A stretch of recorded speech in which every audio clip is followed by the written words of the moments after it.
Welcome to the officially first ever episode of the Hero Story Garden. My name is D. Grant Smith, and this is my beautiful, amazing, wonderful co-host, Heidi Mark. Heidi, thanks for being willing to do this officially with me in a grand scope and scheme. Thank you for having me. It's going to be really, really good. So here was the idea. I have been a superhero comic book nerd for, well, my whole life.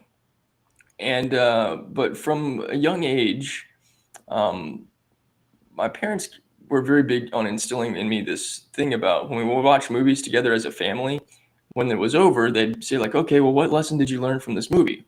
We'd sit around and we'd talk about it for a little bit, and I realized that ingrained something inside of me, so that it wasn't that every single time I'd watch a movie, when it would be over, I'd be thinking, "Oh, what life lessons did I learn from this?" But I would find myself in my coaching, in teaching work, in my blog writing, in my book writing, in all kinds of different ways, I would find myself referencing, especially superhero movies, and lessons that I was just kind of able to see and things inside the stories that I was able to unearth and go like, oh, this is kind of like that. And finding these metaphorical reference points for stuff in the personal growth and spiritual growth journey.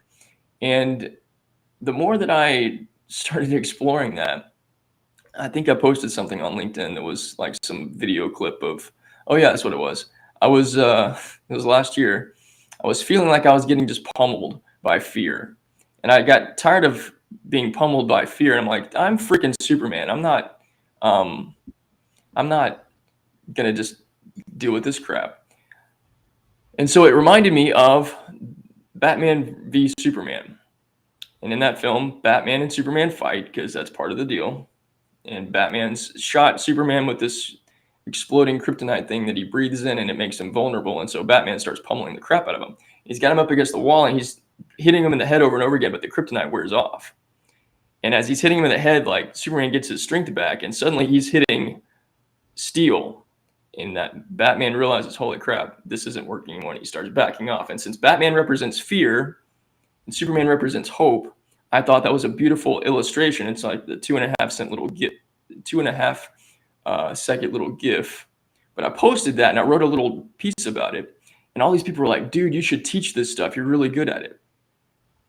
So I had just started talking to Heidi, and I had this idea, and I talked about it with her, and she's like, yeah, let's do it. So we did a little test drive of this. We did a test drive with looking at life lessons from Man of Steel, and we recorded it, and Zoom totally screwed us up with the recording, but the episode itself was really awesome. And so we've shown it to a handful of people. The feedback on it was absolutely fantastic, and so we decided, let's do this thing for real. So we've watched another movie and unearthed some amazing life lessons from it, and we're going to be exploring the character dynamics and the story arc of the Marvel film Spider-Man: Homecoming. Now, this is the first time for us that, and the first time for me, that I'm manning the show on Restream. So I appreciate everybody being here. Mike, great to see you, man. Thanks for joining. Tracy, thank you for being here too. Yeah, we've got a call into the Hounds of Business community. So Heidi and I are both members of the Hounds of Business community. It's a fantastic group of superheroes doing amazing work in the world. And so if you'd like insight on how to join into the Hounds of Business community, send a message to me and I'll connect you with Mike and show you how to get in. Okay. Now, before we get really into things, yeah, Tracy, good to see you. I'm so glad you're here. Thank you for joining. By the way, these folks that we're showcasing here, Mike Asherbrenner and Tracy Lamb, are real life superheroes doing amazing work in the world. And so Spider-Man is a fictitious superhero, and these people are real life superheroes, and Heidi is this real life superhero too. So let's go ahead and dig in to what it is we're doing. Now, I've got a name for this that I'm calling. This is the first ever master cast. as soon as I told my coach that, he was like, Mastercast. And I was like, it's a masterclass meets podcast. And he was like, and I knew he was going to do it. He started searching online to see if anybody had copyrighted that name. And nobody has yet. But I'm saying it here because I fully anticipate and expect that other people are going to hear this name, Mastercast, and it's going to start being used all over the place. So when I see it, I'm going to be like, yep, I created that sucker. I manifested that greatness. So feel free to use it. I'm not trying to say not to use this stuff. But yeah, this is the first ever. It started right here, the Hero Story Garden, episode 1, the first ever Mastercast. Masterclass meets podcast. And what we're doing here is exploring some powerful life lessons through the storytelling of superhero films. So, thanks, Mike. I'm not sure how to show up. I'm not sure how to show all the comments, man. Doing the best we can with what we have in the moment. Anyways, Heidi and myself are both highly sensitive people. We're also empaths, and so part of this, in a way, is geared towards people that are like us, because when we are experiencing our empathic abilities and our sensitivities, it can seem like we are working against the grain and everything that's going on. And sometimes we can be told things to people or be told things by people that can make us feel less than or weak. And so part of this exploration in looking at these superheroes is seeing how these characters that we all revere have faced a lot of the same things that we've faced. And we can gain so much inspiration and motivation and also insights into how to transform and grow out of the fears that we face, and really own our power and really supercharge our lives. So Heidi, I'd like for you to just share a little bit about, like, before we dive into the film itself, will you tell everybody just a little bit about you and who you are, and tell us a little bit about the gentle rebelliousness that you operate in? Okay, hi, I'm Heidi Marke, the Gentle Rebel Coach. What on earth is a Gentle Rebel Coach? Well, there's only one of me. The Gentle Rebellion is how I rebuilt my life. So I completely crashed and burned, completely unexpectedly.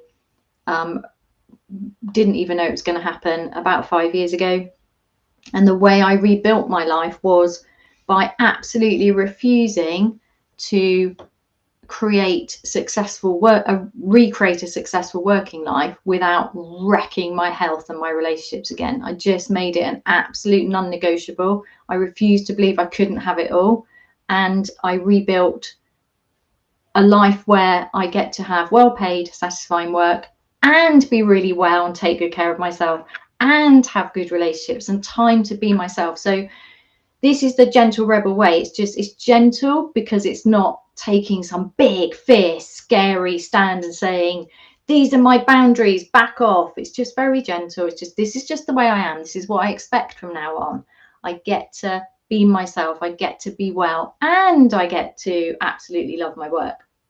And the rebellion is just going against the grain. So I don't know about you, but I am often surrounded by, and I was surrounded by people who said, you want too much. You can't have what you want without being overwhelmed, without being exhausted. That's just the way things are. No, it's not. Absolute rubbish. Not open for that anymore. We can have it all. We just need to do things differently. How we do it, that's the Gentle Rebellion. To find out more, go to my website or LinkedIn, heidimarke.co.uk, and check out the Gentle Rebellion. Lots of resources coming. I'm in the middle of creating even more, so go check it out. Winner. Yes, definitely go check it out. And one of the awesome things about Heidi, she's got a zillion superpowers, but her gentle rebelliousness is something that is so soothing and just a completely different way of looking at stuff. Like I'm a musician and a punk rocker at heart. And when you get into all that kind of stuff, it can seem like, it's a very much like anti-establishment sort of thing. And in a way it is, but like Heidi's got this very gentle, different approach to the kind of the punk rockness that I kind of see in the whole rebellion kind of thing. And it's her approach to things and the way that she positions it and the way that she phrases it and the way that her energy is just such a such a sweet, gentle blessing in my life. And so I'm so delighted and so grateful to get to do this with you, Heidi. Thank you so much. No, thank you. It's amazing. So here's just a little bit about us and what this is all about. So I am the growth farmer for personal development and spiritual development, and also superhero self-concept storyteller. What does that mean? Well, your self-concept is your innermost beliefs about who you are, who other people are, who or what God is, and how life in the world works. And your innermost beliefs is like an inner garden. And at the root of your garden, that's what's growing up in everything that you do and everything that you are and everything that you attract into your life. And from my own experience, the things that I've been through that were blessings and awesome came from me telling myself blessed, awesome stories. The things that I went through that totally sucked and were heartbreaking were because at the root of a lot of things in my life was a lot of rejection and abandonment and unworthiness. And the only way for me to change the reflection of the things that I was experiencing in life, difficulties and struggles in relationships, difficulties and struggles in business, difficulties and struggles with money, was to go in and change my self-concept. And as I changed my self-concept, the world around me changed. And so now part of what I do is helping people rewrite their stories so that they can live the superhero story that they were meant to be. All of us have superpowers, not just me because I claim to be Superman, and not just Heidi because she claims to be the superhero that she is by default. We all have superpowers, but it's also our responsibility to decide if we're going to live our superhero story or if we're going to live as a side character in somebody else's story, being dictated to by the world and society. And if you want to rewrite your story and live your superhero life, get in touch with me. Love to have a conversation with you and show you how to rewrite your story. All right, a little bit about us. Now, on the subject of rewriting your story, part of what I do as a storyteller and as a writer is I am a channel and a vessel for God, who has given me some amazing stories that I write in fictional narrative. And inside these stories are some fantastic personal and spiritual growth nuggets of wisdom. And it's going to speak to you in a unique way. This isn't me proselytizing and telling you what to believe. It's writing a great story that has stuff inside it for God to speak to you about your own journey. If you want more of that and to grow with me, all you have to do is go to growthfarming.com. Okay, let's dig into the soil of the hero story garden and get into the film Spider-Man Homecoming. Now, what we're going to do here in this episode is we're going to look at some key relationships that are a part of the story and a part of the narrative and a part of the whole dynamic of the way that this movie works, which, by the way, I'm not going to say that if you haven't seen this movie, to stop watching the show and then go come back later after you've watched the movie, because when we did the first episode, and I shared it with a couple people, including Sierra Sembrowski, we did Man of Steel. She had not seen that movie, but her feedback was, it didn't matter that I hadn't seen the movie. I gained so much from this experience, and now I want to go see the movie. Spoilers and all, doesn't matter. Like, I want to go see the movie. I'll understand it better. So whether or not you've seen Spider-Man Homecoming doesn't matter. We're still going to, just FYI, we are going to be sharing some things in this episode and discussing some stuff that if you haven't watched it and you don't want spoilers, sorry, that's just, there's going to be some spoilers probably. But we are going to be looking at character and narrative relationships, more so than we are plot points and details in that. So the first character relationship that Peter has that we're going to explore, because and then before I say what we're doing, the big thing that we're exploring in this episode that I think all of us struggle with on some human level is the fear of speaking up. Now, those of us that are more highly sensitive and those of us that are empathic, we can struggle with a fear of speaking up and standing in our power because we feel things on such extreme exponential levels. And maybe even at times in our childhood, we were told that we felt too much or we thought too much or our voice didn't really matter. And so part of what we're really exploring here in this episode is seeing what that looks like from a superhero perspective and seeing Spider-Man, aka Peter Parker's journey, and having experiences where he wants to speak his truth. He wants his voice to matter. And in different relationships that he has, he either tries to and says things and isn't taken seriously, or he wants to say something to other people and he doesn't feel like he can because he doesn't know what to say. And in another relationship, he doesn't want things that he knows to come out because he doesn't want to be ostracized or make things weird. And so he's in this, he's between a rock and a hard place at a couple different points inside this whole film series. But we're going to begin with his relationship with Tony Stark. Now, at the beginning of this movie, there's references made to another Marvel film, which is Captain America Civil War, which is the first time we see Tom Holland's Spider-Man. His character shows up. He fights on Iron Man's team against Captain America and his team. They have a whole battle at this airport. It's pretty wild. They reference that scene at the beginning of this movie. And Peter Parker has gone from being a guy that, yes, he got bit by the spider. Yes, he has the Spider-Man powers. But he's not wearing pajamas anymore as he's going around New York trying to be Spider-Man. Now he has this super sweet suit made by the technology created by Tony Stark, and it has all kinds of abilities, and he can interact with like a Jarvis-like character that gives him all kinds of, different types of webs and different types of things. But as we go through the film, he wants so badly to be a part of the Avengers. And he feels like he is, but Tony hasn't officially made him, like dubbed him into the Avengers.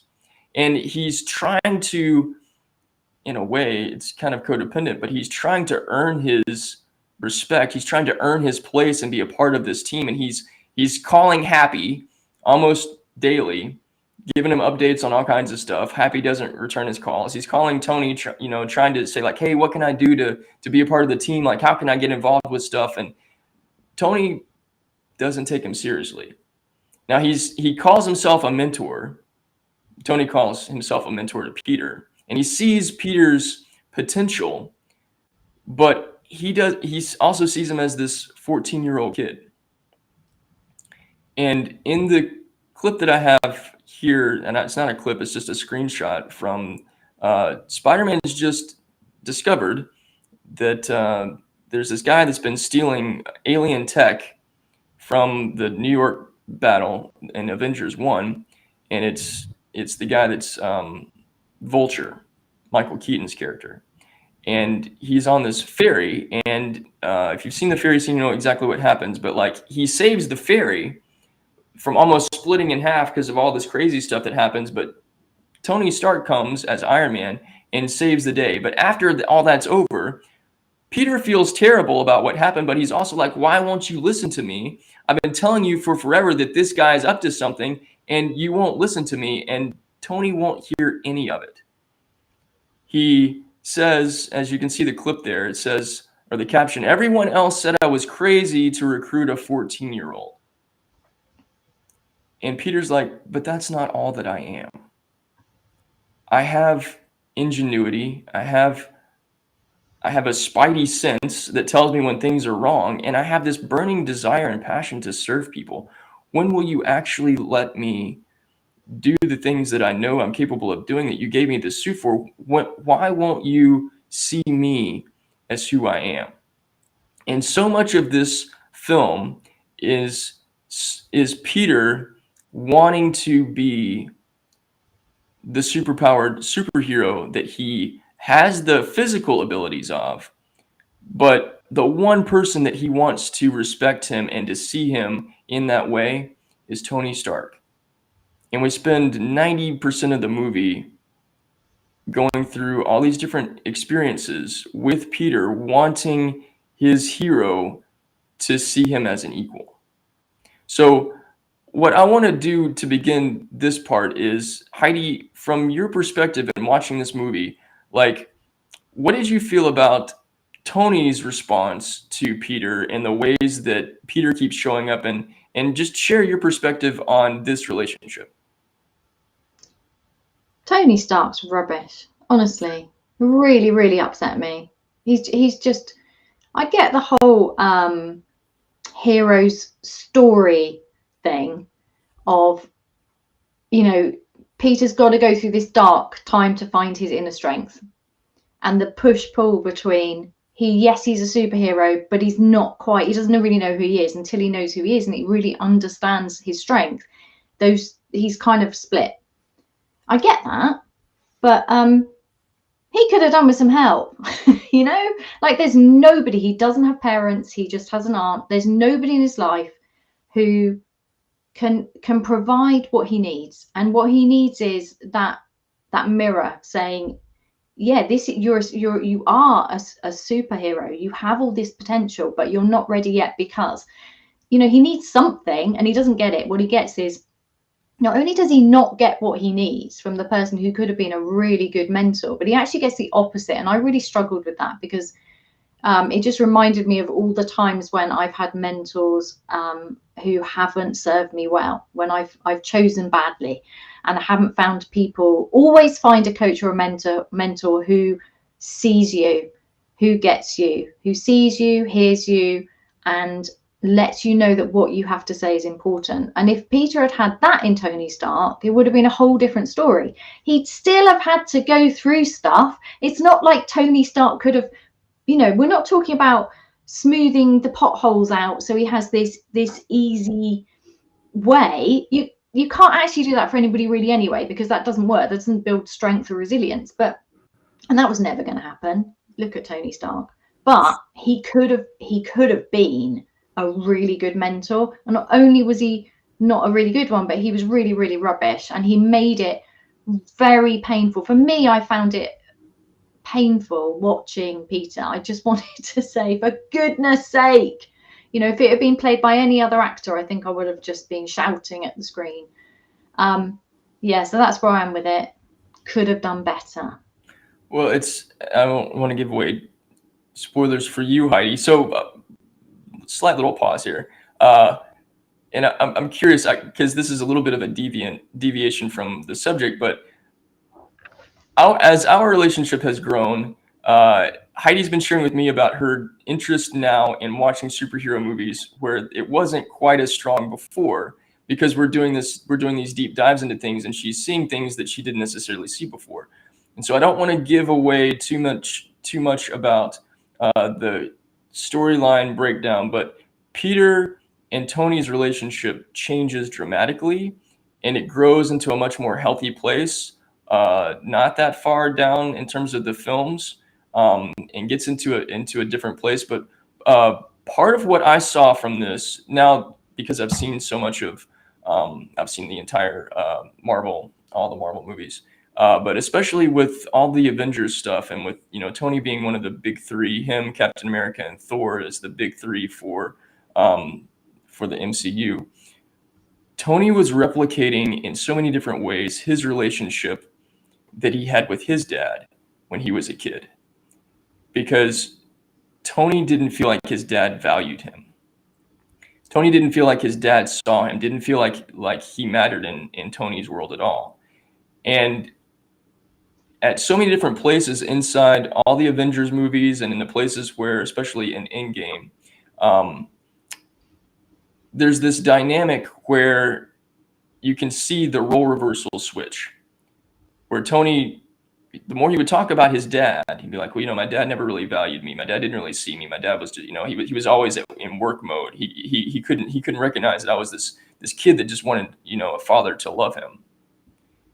And then we see him do the exact same thing to Peter. But at some point, I think that switch gets flipped inside of him, and he starts to operate differently and move differently and see things differently. And I think that starts to happen actually at the end of this movie, because there's so much stuff that happens where one of the things that happens towards, I think it's at the end of this scene that is in the little caption there. He takes Peter's suit away, and said, because Peter says, without the suit, I'm nothing. And he goes, okay, well, if you're nothing without the suit, then you're not worthy of it. So he takes the suit away, but Peter doesn't stop being Spider-Man, because that's who he is. And without having this high-tech suit, he fights against the the Vulture with all of his tech and goes in and saves his life instead of letting him die. And that whole thing changes the way that Tony sees Peter. And he's like, okay, no, he doesn't come out and here's the thing. Tony never admits that he's ever wrong. Because in his mind, he's always right. Now, you can say that that's pretty narcissistic if you want to, but like he's got this thing about him where he's always in the right. But he doesn't come out and say, I was wrong. His way of saying I was wrong was, yeah, I saw this. I've always been on par with you, blah, blah, blah, blah, blah. He switches the story around. But you can tell that like what he's trying to say is, I was wrong and I'm sorry. But in one of the last scenes of the film, in Spider-Man Homecoming, Peter gets his suit back and he gets inaugurated into the Avengers officially. But he doesn't do anything to try to make Tony respect him. Instead, he chooses to stand in his own power and say, like, you know what, I'm good as I am. Quite rightly, because, and that I guess you could argue, well, that's what's good about this is because Tony Stark is such a poor mentor. But I'm still going to have to completely slate. He's not a mentor.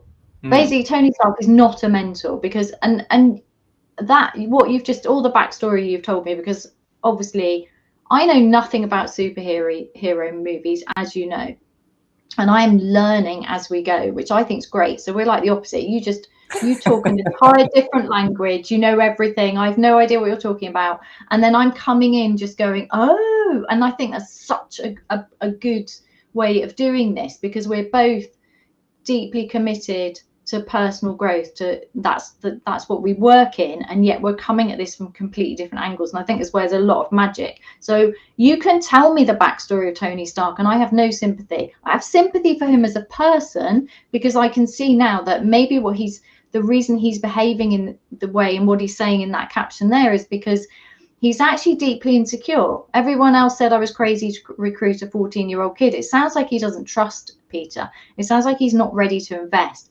And that's fine, but we're not talking about him. We're talking about Peter and what he gets and doesn't get from Tony Stark. So from my point of view, not knowing all of that backstory, I could separately be empathetic towards Tony Stark and what he's went through with his father, but I also kind of want to say, if you were treated like that, then you need to sort that out and not do it to somebody else, because that is that generational pain moving down the line, isn't it? So I'm still sticking up for Peter.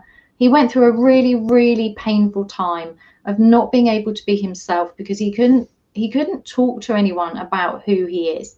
And one of the reasons he couldn't talk to about wasn't just because he didn't know, but because there wasn't anyone. He needed a mentor. He needed a father figure. He needed somebody else to say, oh, right, this is what's going on. And it would have been really, really helpful for him to have somebody who is a superhero to be that mentor. Like, that would have been so cool, right? That would have just, it was never going to be easy. He's going through this kind of thing we all go through about, who am I?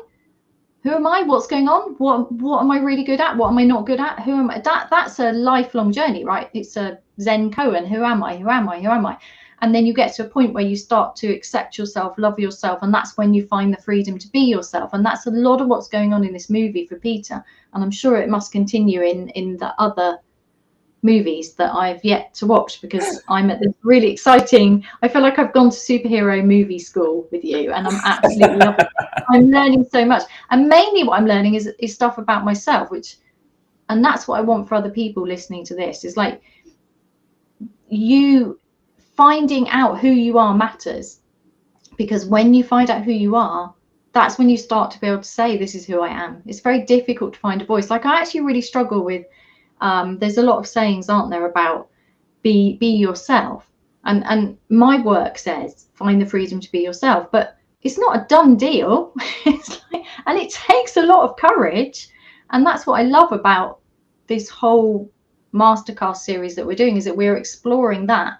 And in this movie, That's what Peter's doing, and it's deeply, deeply painful. So painful that physically, because he is a superhero and a lot of his powers are physical, he can't even move. Like he just like there's one day when he just creeps up onto the rooftops, and you just feel the freedom. I could feel it in my body of him just like, now I get to secretly be Spider-Man, but he's having to do all of this being himself and finding out who he is in secret without anybody to talk to. Literally cannot tell anybody, or he feels he can't tell anyone.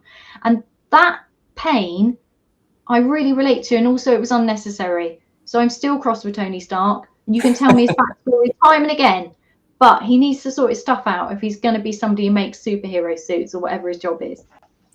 Well, it's interesting, and I thought of this kind of, and as you were describing this whole thing, it's interesting because Spider-Man is kind of like Batman in a sense. In this way, we have over the last 30 years had, I don't know, we've had 3 different Spider-Men and their backstory told and retold numerous times. For Batman, we've had 4 or 5 different iterations of that. We know the backstory of Bruce Wayne and his parents getting killed when he's a kid, and that inspires him to go on and do these things.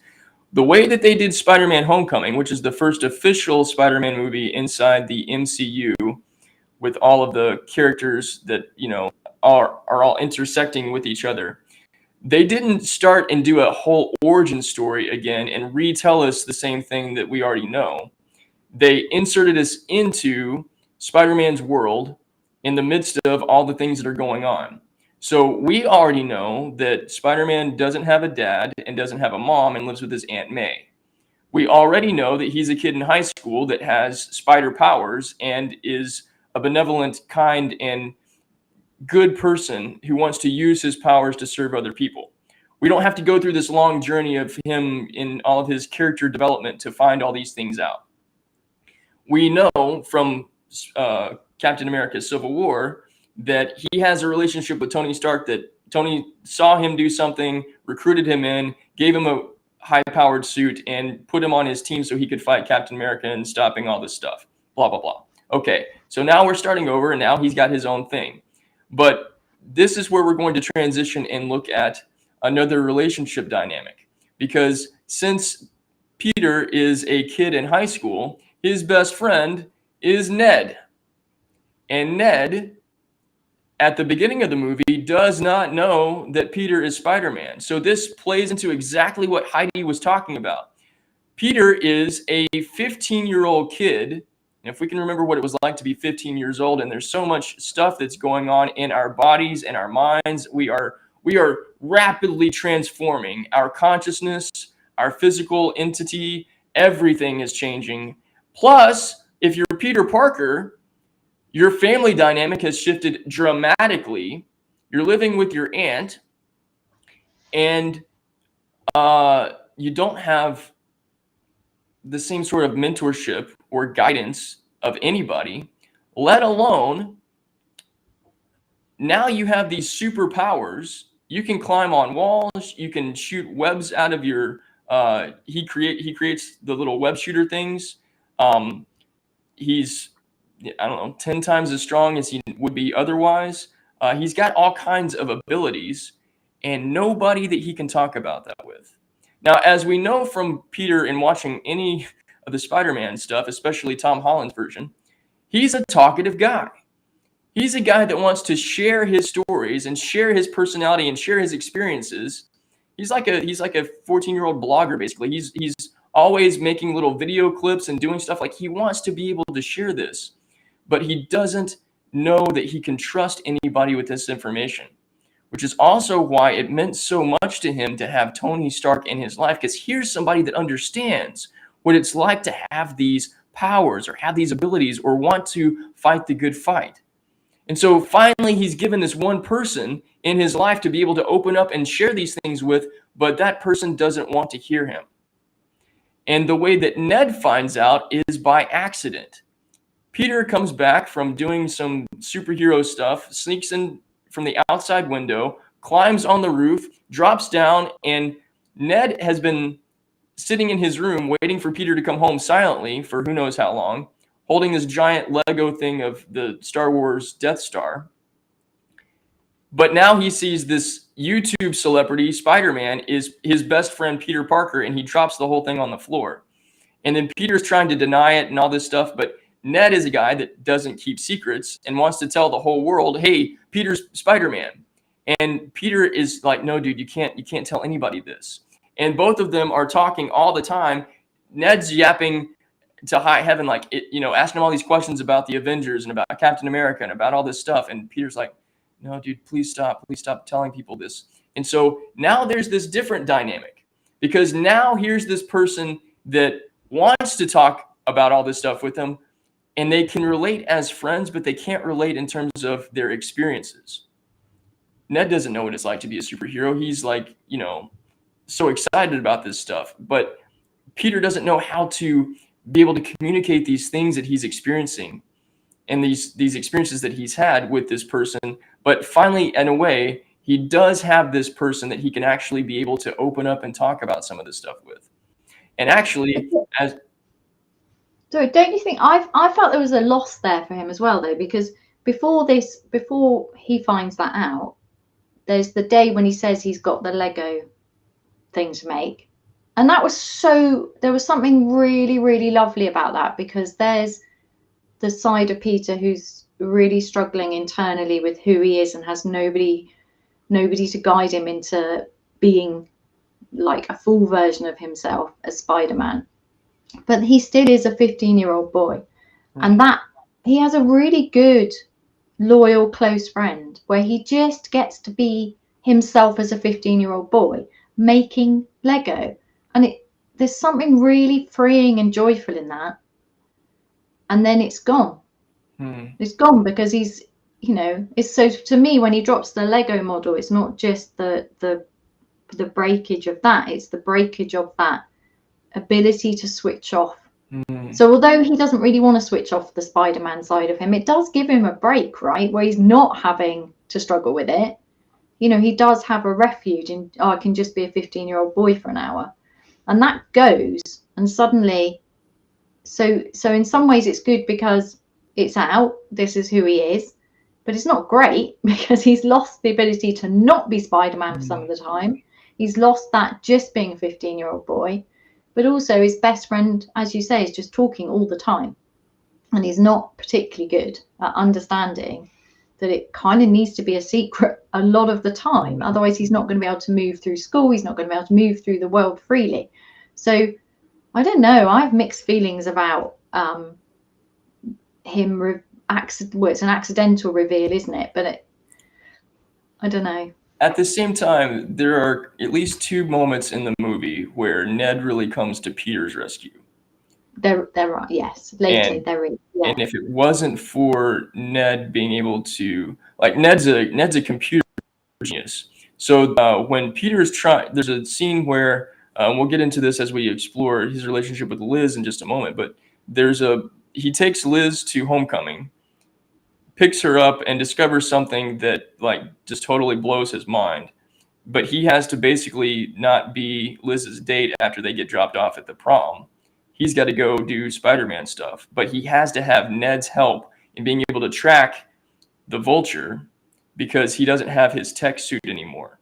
But Ned, with his computer abilities and being able to access different networks and stuff, is able to help him track down the Vulture and basically save New York in a sense. And then Ned also uses some tech and punches a bad guy in the face to keep Peter, to bring Peter back to life so he can go do his superheroic stuff. If Ned hadn't known that his best friend was Spider-Man, Peter would have been SOL, and it would have been absolutely. Once it transforms into that, but the immediate bit he finds out, stuff, yeah.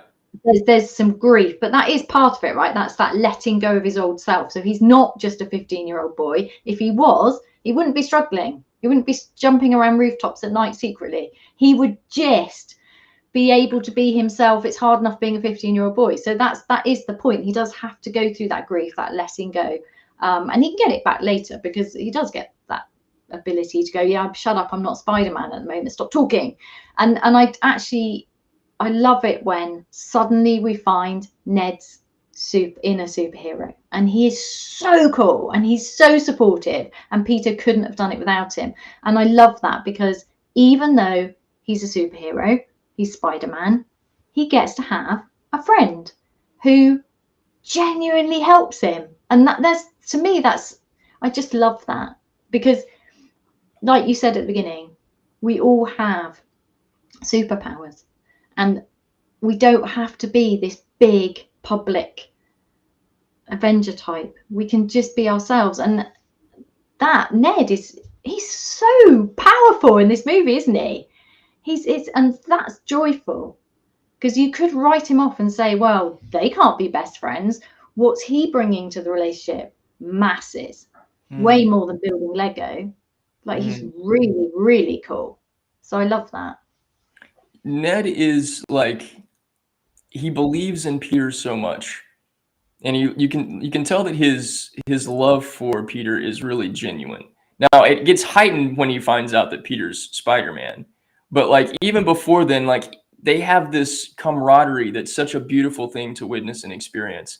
And their friendship, like they may be nerds, but like they have this connection that's just such a beautiful friendship. And so Ned's the one guy that Peter can talk to about anything except Spider-Man up till this certain point, and then after that it's like, okay, well now like I don't have to keep this. Like I feel like for my feelings about it were that while Peter didn't necessarily want anybody to know, it felt like there was a weight that was lifted off of his shoulders. With now that Ned knows, well, now I can at least talk about this with somebody. Now I don't have to keep this a secret from everybody. And I can't get a hold of Happy and I can't get a hold of Tony. But at least now I have somebody that I can kind of share some of this stuff with. I've got to curtail some things, because Ned's kind of like, at least for a little while, he's just in super fandom. But that starts to taper off a little bit, and he becomes, more reasonable in terms of his conversations. But the other person in this dynamic from his high school relationship side of things is Liz, this girl that he's had this crush on for forever. And even though he's Spider-Man, even though like there's a guy that bullies him and picks on him all the time, and if it ever came down to any sort of, face-to-face confrontation, obviously we know who would win that fight. But he doesn't have the same level of confidence when he's around her, and he fumbles over his words constantly, and he doesn't know what to say, and he wants to ask her out, and he wants to tell her that he thinks that she's pretty and all this stuff, but like every time Liz is around, at least for the first half of the film, Peter is not himself. And it's an interesting sort of dynamic. And the reason why I wanted to bring this up in terms of looking at this side of the relationship dynamic is because when we are afraid of using our voice, it's really because we don't know how to stand in our power. And so it's not about just not knowing how to talk or not feeling like we can say what it is that we want. Depending on the nature of the relationship, our ability to communicate from our hearts and speak our truths is going to be vastly different, as we can see in these three different characters. Because with Tony, it's like, oh, I should be able to just say whatever I want. You can relate to me. You're gonna hear me. You're gonna see me. You're gonna understand me. But how come when I'm telling you these things, you don't hear me and you don't care? And then with Ned, it's like, okay, dude, I appreciate your passion for this. I appreciate your passion for me, but you gotta stop. You gotta chill out. You gotta calm down. Like, we can't talk about this stuff. And then with Liz, it's like, would you like to, I don't know, maybe go to the, I don't get prom, can I come? He doesn't know how to say the things. And I think this taps into within us and within our self-concept, the stories that we are telling ourselves about who other people are is being reflected back to us in our experiences. And eventually Peter gets the nerve to ask Liz to prom after he saves her life at the Washington Monument. There's a whole nother side piece of that story. You got to watch the movie to see that. But after performing these heroic acts, he has the gumption to ask her out, and she says yes. And it seems like, yes, homeboy is finally going to get his girl. But if you're a Spider-Man fan, you know that in all the different iterations of Spider-Man, MJ is Peter's real love. But at least in the first part of this movie, we're like, yes, he's finally going to get the girl. And then something happens that takes his voice away again. And that's when he shows up at her house on the night of prom, and guess who answers the door? The guy that he's been fighting to the death with, the Vulture. I think his name is Toombs in the film. It's Michael Keaton's character. And he shuts down. And in this little thing you can see right here, the second picture underneath where Peter's standing next to Liz, there's a kind of silhouetted sort of over the shoulder of a person, and that's Michael Keaton's character, Toombs, aka the Vulture. And when Peter realizes that the girl that he loves and that he's wanting to be with, her dad is this villain that has been trying to destroy all kinds of good things and killed a bunch of people, like, how does he communicate? How does he can't say anything to her, and hopefully this dude doesn't know who he really is, because that's going to set off all kinds of stuff, and it changes the dynamic of everything one more time. I'm curious, Heidi, when you saw Michael Keaton's character answer the door, and you saw how that changed the way, even just the look in Peter's eyes and his ability to speak, like, tell me about your experience with that. Well, I didn't know it was going to be him answering the door. I'm sure everybody else who watched the movies did. I'm never way ahead on these things. And it was scary because I really didn't like his character. Bad dad, as I call him. I find it fascinating how physical fear is. It's and that scene is so directly obvious that he can't speak. It's not just that he doesn't know what to say, because if you took the fear away and you just went with the, say he didn't feel scared, say for some reason we're able to remove his fear, it's a complex situation because he's stuck between a rock and a hard place. But if we just, let's forget about that, because he's not it's not that he's in his head trying to work out what to say. Even if he could work out what to say, he physically cannot speak. And I find this a really interesting thing. I notice it with myself a lot. And I mean, as a person who's an introvert and highly sensitive, and also I'm in my 50s, so being online is like crazy to me. I had most of my life without all of this online stuff. So not every time, but particularly in the beginning and whenever I'm doing something new, sharing something online can result in that fear coming up, right? So, and it's so physical, and I work through it a lot with clients, and it's that, why can't I speak up for myself? Why can't I just say no? That's probably one of the hardest things we get fear with, isn't it? Is I really don't want to do that thing. Why have I just said yes to doing something I don't want to say? Boundaries, non-negotiables. Speaking up for yourself is such a powerful thing to be able to do, to be yourself, to live the life that you really want to live, where you feel at home in yourself. And I think this scene is so good at demonstrating the physical impact of fear. So the nervous system goes into high alert. It scrambles your brain.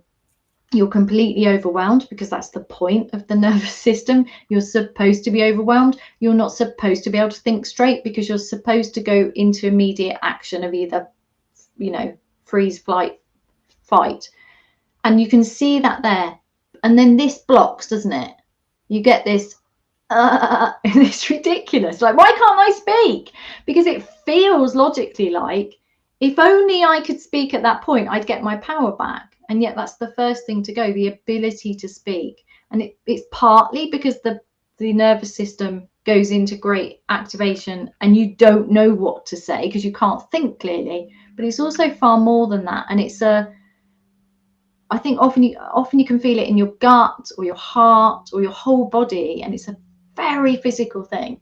So I that's what I got from it.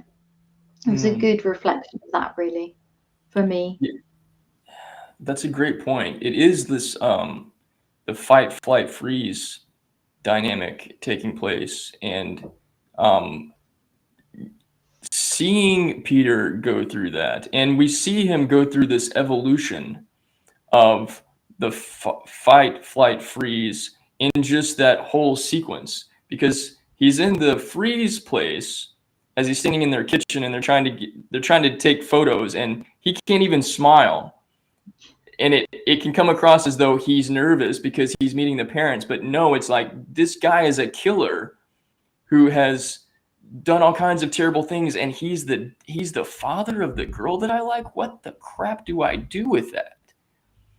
And as he's Toombs is his name, well, let's call him Vulture. As they're driving, because he drives into the prom, asking him these questions, he's starting to put the pieces together, and he realizes, oh wait, this kid is the same kid that has been foiling my robberies and getting in my way. And I told him before I knew who he was, I told him, if you get in my way again, I'm going to kill you. So they pull up in front of the prom. He says to his daughter, hey, get out. I'm gonna have the little talk with Peter here. And he does the same thing. He's got a gun in his hand and he says, if you don't drop this, I will kill you and everybody that you hold dear. Now that's a pretty big threat to receive when you're a 15-year-old kid on prom night. You're not in your superhero suit. You're not trying to fight crime, but you know who this guy is. And he's just said, hey, I'm going to give you one chance. Let this go and go treat my daughter to a great night. I'm going to go do my dastardly, terrible, evil human being things. You let this go. Okay?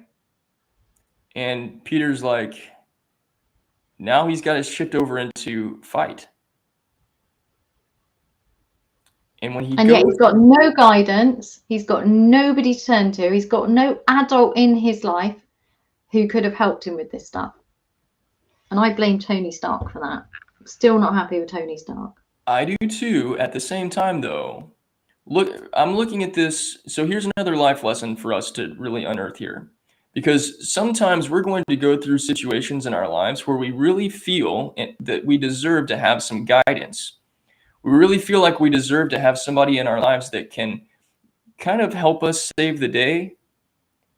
And maybe we find ourselves in a place where it's just us. And we have to decide, who is it that I'm going to be in this moment? Am I going to be somebody that backs down?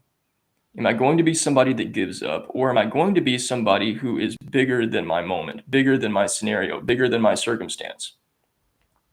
Am I going to be the person that I know that I'm capable of being? And am I going to face this fire head on?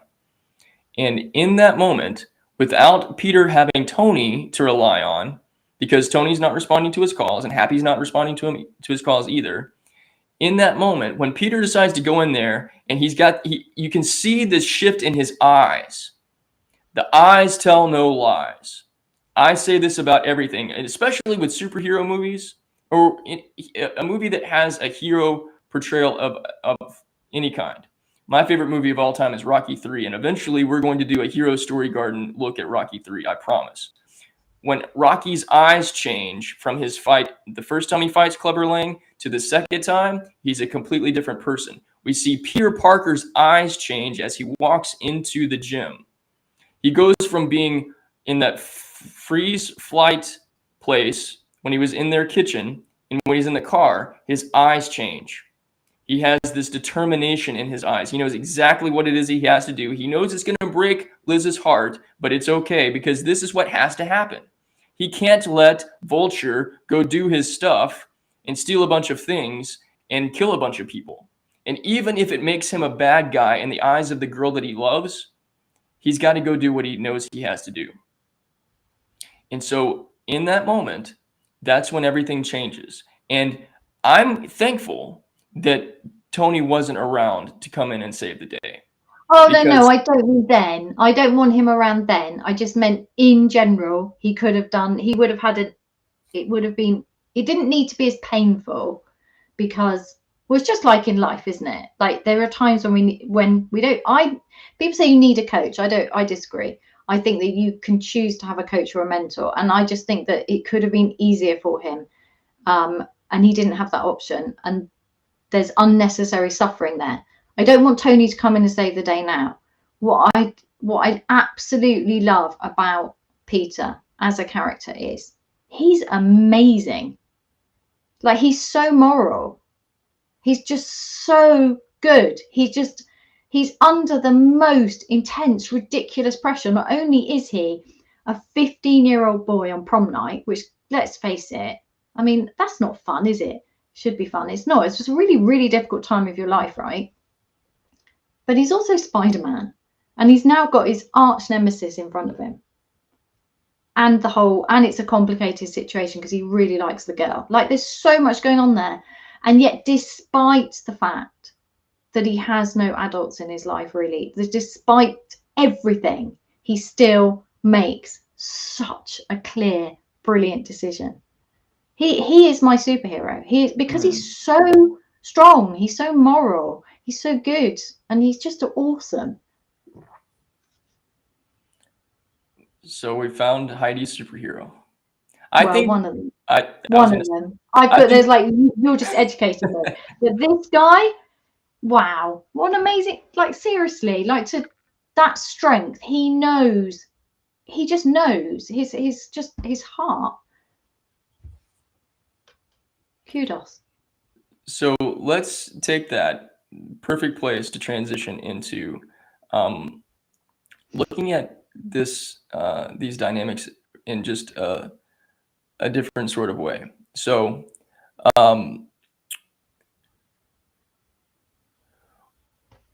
before we explore the final dynamic of relationships, I want to just kind of explore some of these questions with you, Heidi. Why, and we've talked about this a little bit, but why is it so important to have somebody to confide in during difficulties, especially like from Peter's perspective? He's got all kinds of transitions and changes that are taking place all around him, plus this added responsibility that he feels in being kind of a protector of New York and the little section that he's living in. Why is it so important for him to have somebody that he can confide in and be able to trust with some of these unexpected big secret kind of things?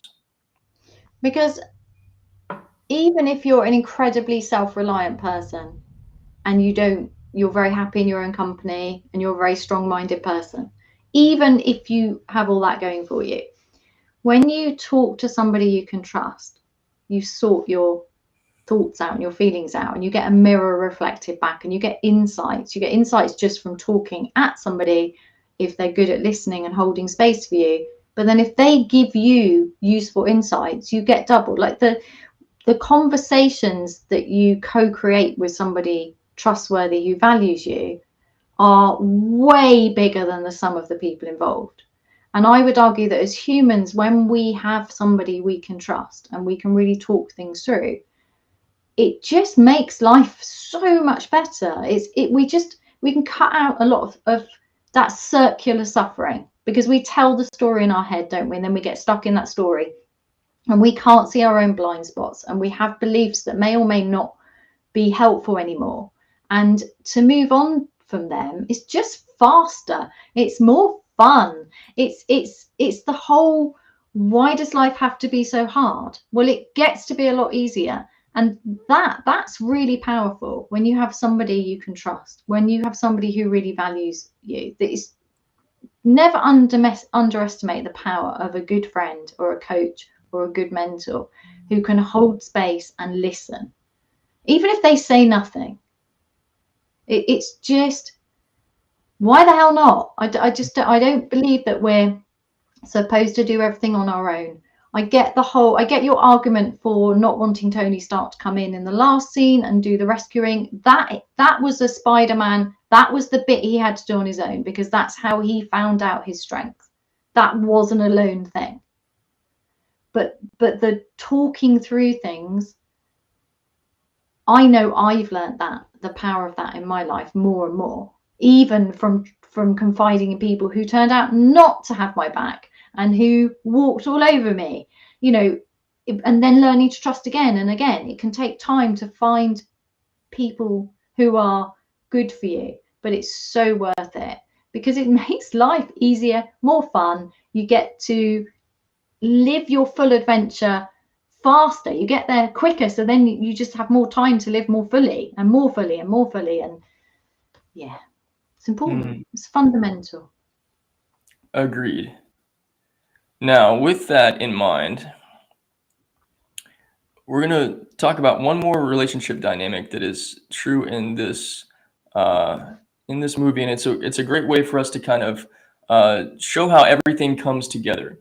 In the scene where we first started talking about his relationship with Tony, after the ferry incident, ferry scene, Spider-Man does a bunch of heroic stuff. Tony Stark shows up, seals up the ferry. They have this confrontational sort of experience. Tony takes his suit away, and what helps Peter get back on track is he goes back to try to get his clothes in the place that he left them, and there's nothing there, and he's got garbage and stuff on him because he just basically found clothes out of a dumpster. And Aunt May is like, dude, there's something going on with you. You've got to be able to tell me what's going on. I see you. I love you. I'm here for you. She might not be his mom. This is very similar to, and you guys, for those of you that saw our pilot episode when we explored Man of Steel, you'll know what I'm talking about. For those of you that didn't, totally okay. If you want to see that, message me and I'll send you the video link so you can see that episode. But what we did when we explored that story was we explored 3 different relationships that Clark has that helps him identify with who he really is, and part of his dynamic and evolution as a character. But we pointed out how Martha, his Earth mom, gives him the ability and shows him what it's like to have empathy and compassion. And I feel that Aunt May gives Peter that same sort of empowerment. She might not be his birth mom, but she loves him as her son, and she encourages and empowers him, and I think imbues in him energetically this inner strength that he has, that I think is probably one of the biggest reasons why Peter is the loving, empathetic, and caring individual that he is, making him the superhero that he becomes. And I would say that of all of the relationships that Peter has, his relationship with Aunt May, especially for those of you that know, because you've seen the MCU films, and Heidi, you're going to see this too, Aunt May, I think, is the bedrock for Peter relationally. She has, and it's very subtle, and it's not quite as overt as some of these other relationships, but her love, her empathy, and her inner strength, in the ways that she connects with Peter, gives him this fortitude for him to believe in himself in a way that nobody else does. So as much as he might want to have that mentor figure in Tony Stark, the way that he has this person who genuinely, truly, heartfelt, heart-centered, loving, respectful, caring relationship, that gives Peter his ability to ultimately be able to stand in his power and own his voice. But I'm curious, when you look at this film and when you saw this film and the dynamic that Peter and Aunt May have, what were your thoughts on that? She buys him a lot of rucksacks, doesn't she? Without question, you know, and that's actually a very big thing. She doesn't refuse to buy him another rucksack because he's lost his clothes because he was out being Spider-Man. So she has this constant love and stability for him. But what I loved about this scene is that when she accidentally finds out who he is, nothing changes. And what really came across for me was he could have had that acceptance all the way along. He didn't need to hide himself from her. And that for me was really key in the fact that I can see that I've done that at times in my life when I haven't thought that I'm lovable, when I've thought that there are things about myself that I couldn't share with somebody else. And then you do share, and then nothing changes. It's that solidity and that strength, isn't it, of somebody just loving you regardless, that she has. And it's to me, it's symbolic in the, oh, another rucksack, you know, like she must have known something was going on. Like, he's constantly needing another rucksack, but she just buys them because she is his solidity. But that scene there, I just love that. So the whole time you were Spider-Man, that's okay, I'll just buy you another rucksack. Nothing changes, and he gets to be himself, and he's still loved. He's still loved, even though she now knows the truth. He's still loved. It's powerful. It's interesting because, and this is something that, so over the weekend I watched one of my favorite superhero movies, The Dark Knight Rises. My Batman is Christian Bale, and there's somebody that discovers that Bruce Wayne is Batman without him saying anything. And when they have conversations, he says, well, you wear a mask to not protect yourself, but to protect those you care about and those that you love. And I feel like part of why Peter kept himself a secret from the people that he was closest with was to protect them. Because somewhere inside of him, his consciousness, whether it was something that was overtly clear to him or not, he didn't want them knowing about him to put them in danger. Because in real life and in superhero life, the villains rarely will try to attack directly the hero. They'll target somebody that the hero is connected with to try to hurt them. And so that benevolence and that love and that respect for the people that were closest to him, there was this protection of not saying anything. But at the same time, like you just said, when that dynamic changed, when the secret was out, then again, now there's this different dynamic in their relationship. And now there's this closeness and this strength. And we see in Aunt May this incredible fortitude that she has and this incredible sense of direction and confidence, even if she's kind of questioning herself at the same time. She still has this inner poise and this inner strength. And I think that in this, these aren't things that are overtly discussed or talked about in their dynamic. But if you look at the nature of their characters and the nature of their hearts, you can see how this interplay is taking place throughout the course of not only the film, but the course of the whole movie giant universe and series. But I wanted to wrap up the relationship dynamic with pointing out that it's Aunt May, from my perspective, it's Aunt May that really gives Peter the strength and the composure and the inner fortitude for him to finally stand in his own power and make his own decisions, regardless of whether or not Tony Stark ever sees him and values him as the hero that he is, regardless of whether or not he gets the girl, regardless of whether or not he becomes socially acceptable or popular in school. That doesn't matter. He chooses himself. And that relationship with himself is the thing that is the big pivotal change that happens at the very end of the movie. Yes, it is. That the bit for me where he's underneath the blocks of concrete and he can't get out and he doesn't have the super suit and he has to find his inner strength. That's when his relationship with himself changes for me. When he is then deserving of the suit. That's the time. And I love that. I found that very, very powerful, because that could have literally crushed him, couldn't it? I mean, that is, I guess, why they're using they are crushing him with concrete in the scene, and he finds that physical strength, but it's coming from that inner determination to rise up out of that. And that's when he becomes, now I was going to say that's when he becomes Spider-Man, but I really want to get away from this idea that you become yourself once, like it's a one-time deal, that it's like you're either being yourself or you're not being yourself. I'm done with that pressure. We don't do pressure here in the Gender Rebellion. That's not when he becomes Spider-Man, but it is a pivotal point where he connects with his inner strength and then he's deserving of the Spider-Man suit.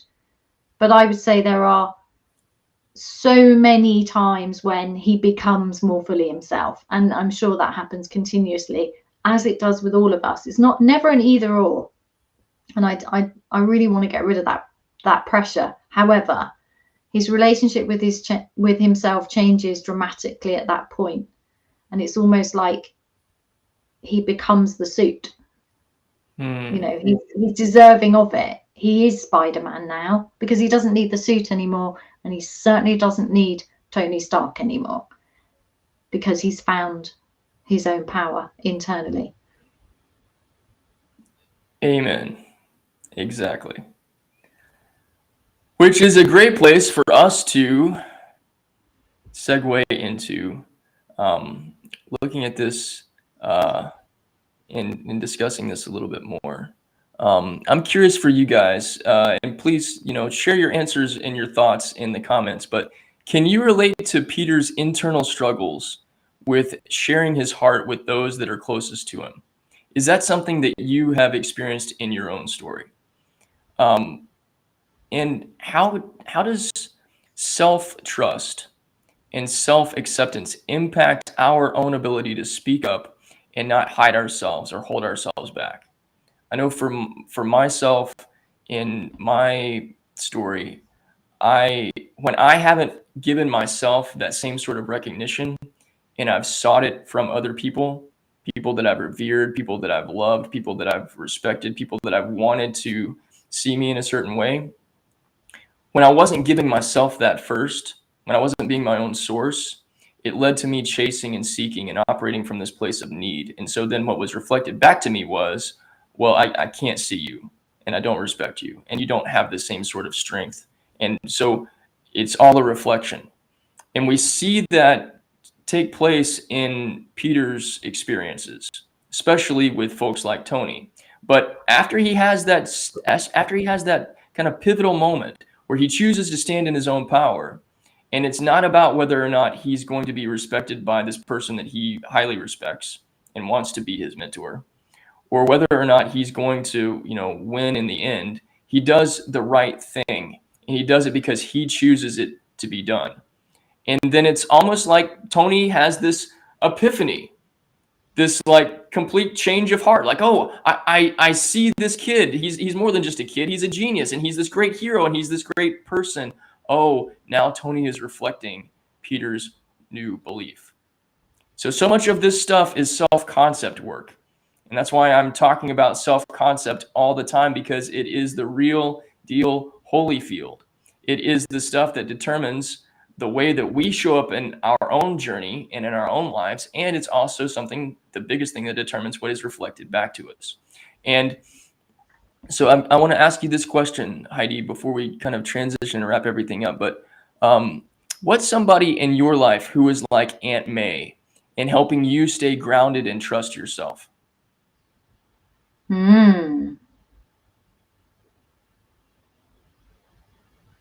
I think my partner is now, very much so. I was very fortunate to have an incredible grandmother who did that for me when I was younger. She's just full of love. Full of love. Yeah. What about you?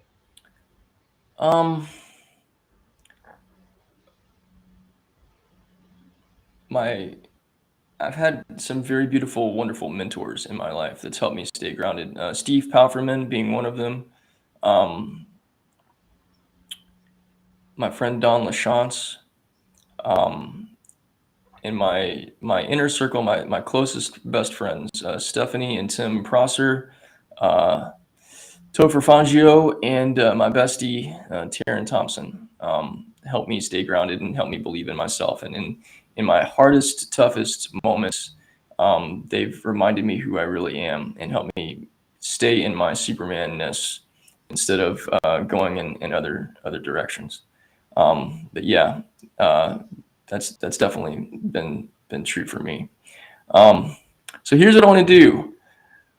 My big thing is having key takeaways and action steps for you guys. So this isn't just an entertaining show. Hopefully this has been entertaining for you. But if you know me at all, you know that I use a combination of E's because I'm big on alliteration: entertainment, enlightenment, encouragement, and empowerment in education. All five wrapped up into one. I hope that you've experienced that in this first pilot episode, but I want you to ask yourself this question. If you're a person that practices journaling, let this be a journal prompt for you. If not, if this is something you want to bring into your meditation, something you want to do in your own reflection, but I want you to allow yourself to dig deep into your own self-concept. Look at the areas of your life where you are maybe searching for someone to validate you, to believe in you, so that you will believe in yourself. Look at areas in your life where you are struggling with using your own voice and standing in your own power, and ask yourself, why am I doing this? What is it about me that I need to change within myself? How can I choose myself and trust in myself more to stand in my own power? And your inner self will speak to you the truth about who you are and lead you in the path of you choosing yourself. You choosing yourself is the ultimate choice that you can make. All right. Now, with that, I want to just highlight Heidi one more time because she's become not only one of my good friends, but also somebody that inspires me and encourages me and blesses me exponentially every single conversation we have. It's why I wanted to do this whole show with her, because her gentle rebellion, gentle rebel way is something that is such a massive, gigantic blessing to me. I encourage you to go to her website. And let me find, I'll put it in here. Subscribe to her newsletter, The Gently Rebellious Read. It is absolutely fantastic. I know she's doing some amazing things and she's got a great book. But Heidi, thank you so much for your presence, for your wisdom, for your guidance, and for your perspective on all this. I know you have rocked the worlds of everybody that has watched our show today, and I'm just so honored that you've been here. No, thank you. Just I could talk to you all day, because every time we get together, we come up with these insight, and then my brain's just, now we could do this. Yeah, it's really cool. Thank you.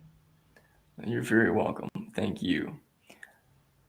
All right. Well, I've got one more thing I want to just share with you guys, and that is I am doing something very special right now. That is, I'm teaming up with another fellow superhero, my friend, another effing artist is what her branding is, but it's Meredith Ochoa.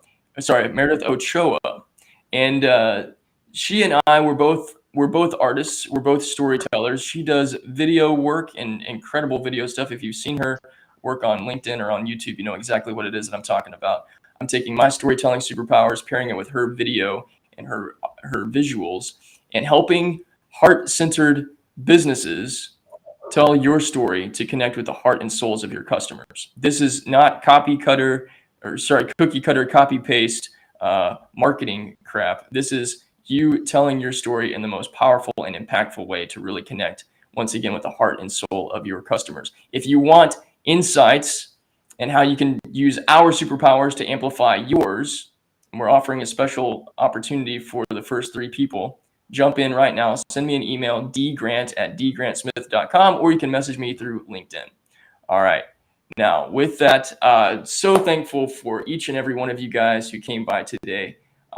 Thank you for being a part of our debut show. Thank you for everybody that not only came and listened and watched, but thank you for the hounds of business that showed up, and all of our other friends. This is such a beautiful, wonderful, amazing experience. I'm so happy and grateful to have gotten to start off my Tuesday with you guys and us to do this incredible debut episode. Would love to know if there's a superhero movie that you feel we should dig deeper into.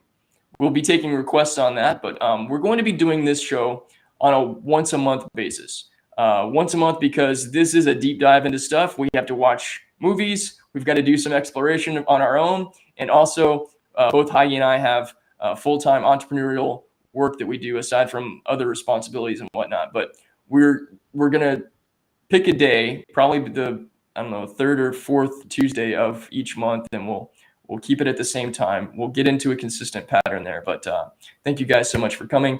Would love to know what you think. Message both of us. Here's all of our contact information where you can follow us, where you can subscribe and be a part of our worlds. Thank you guys for everything, and we'll see you again next time. See you.